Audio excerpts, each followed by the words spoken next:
మేడారం జాతర పనుల్లో కాంట్రాక్టర్లు నిర్లక్ష్యం వహిస్తే సహించేది లేదన్నారు మంత్రి సీతక్క. గత ప్రభుత్వ హయాంలో బిల్లులు ఇవ్వలేదని జాతర సమయంలో కాంట్రాక్టు రోడ్లు వేయకుండా ఇబ్బంది పెట్టడం సరికాదన్నారు.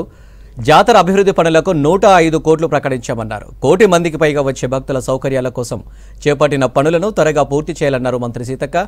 ములుగు జిల్లా ఏటూరు నాగారం మండలం కొండాయిలో గోవిందరాజుల ఆలయాన్ని సందర్శించి ప్రత్యేక పూజలు నిర్వహించారు సీతక్క. 21 నుంచి 24 వరకు మహాజాతర అత్యంత వైభవంగా మరి ఆదివాసీలు, గిరిజనేతరులు, అన్ని వర్గాల ప్రజలు వచ్చి తల్లులను దర్శించుకోవడం ప్రతి 2 సంవత్సరాలకు ఒకసారి మరి ఆ యొక్క మహాజాతర ఏర్పాట్లను కూడా ఈరోజు పరిశీలించడం జరిగింది. ముఖ్యంగా ఫారెస్ట్ గతం నుంచి కూడా మనం ఎదుర్కొంటున్నటువంటి సమస్య ఫారెస్ట్ సమస్యలున్నాయి. అదే కాకుండా మాకు జాతరలో ప్రధానంగా ఏర్పడేది మరి గత ప్రభుత్వం బిల్లులు ఇవ్వలేదు కాబట్టి తీసుకున్నటువంటి కాంట్రాక్టర్లు కూడా రోడ్లు చేయడానికి ఇబ్బంది పెడుతున్నటువంటి పరిస్థితి. కాబట్టి మా కలెక్టర్ గారు కూడా ఎప్పటికప్పుడు ఫాలో అప్ చేస్తూ ఉన్నారు. కాంట్రాక్టర్లు అందరికీ మేము ఒకటే చెప్తున్నాం, మీరు ఎక్కడెక్కడో చేసి జాతరలో టెండర్లు వేసి మళ్ళీ ఆ బిల్లు రాలేదు కాబట్టి ఈ బిల్లు అంటే ఊరుకునేది లేదు. ఎట్టి పరిస్థితులలో ఇక్కడ 1 కోటి మంది వచ్చేటువంటి ప్రాంగణాలు జాతర కాబట్టి మహాజాతర భక్తులందరికీ కూడా సకల సౌకర్యాలు కల్పించడం కోసం దాదాపుగా 105 కోట్ల రూపాయలను మరి సీఎం రేవంత్ రెడ్డి గారు, అదే విధంగా బట్టి విక్రమార్క గారు, పెద్దలు డిప్యూటీ సీఎం గారు ఇద్దరు అనుకొని ప్రకటించడం జరిగింది. ఫస్ట్ 75, తర్వాత కూడా మళ్ళీ 35 వరకు కూడా కేటాయిస్తూ జీవో కూడా ఇవ్వడం జరిగింది. ఈ క్రమంలోనే జాతర ప్రాంగణం కానీ, అదే విధంగా గోవిందరాజు కొలువు తీరేటువంటి గుడి కానీ, సారలమ్మ ఉండేటువంటి గుడి కానీ అవన్నీ కూడా కొంత అంటే కొట్టుకుపోయిన వాటర్లో అవన్నీ కూడా రిపేర్ చేయడం కోసం కూడా బడ్జెట్ నుంచి డబ్బులు ఇవ్వడం జరిగింది.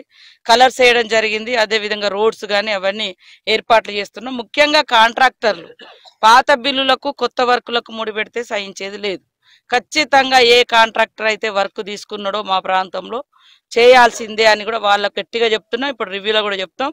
అందరు భక్తులకు మనస్ఫూర్తిగా స్వాగతం పలుకుతున్నాం. అన్ని రోడ్లు కూడా దాదాపుగా జాతర చుట్టుపక్కల మేడారం చుట్టుపక్కల అన్ని రోడ్లు కూడా కంప్లీట్ అయినాయి. కొద్దిగా నేషనల్ హైవే మరి కొన్ని ఇబ్బందులు ఉన్నాయి, అవి కూడా ఈ 5-6 రోజులలో కంప్లీట్ చేస్తాం. ముఖ్యంగా కొండాయి నుంచి ఊరట్టం వరకు దారి ఫారెస్ట్ అధికారుల పర్మిషన్ లేక ఏండ్ల కొద్దీ అది పెండింగ్ లో ఉండడం తోటి కొద్దిగా డస్ట్ ప్రాబ్లం ఉంది. అయినా కూడా ఫారెస్ట్ అధికారులతోటి మాట్లాడుతూ ఉన్నాం. సంబంధిత మంత్రి దృష్టి కూడా తీసుకెళ్ళినాం. ఇంకా వేరే కాంట్రాక్టర్లను కూడా సంప్రదించి ఈ రోడ్డు కూడా తొందరలోనే కంప్లీట్ చేస్తామని తెలియజేస్తా ఉన్నాం.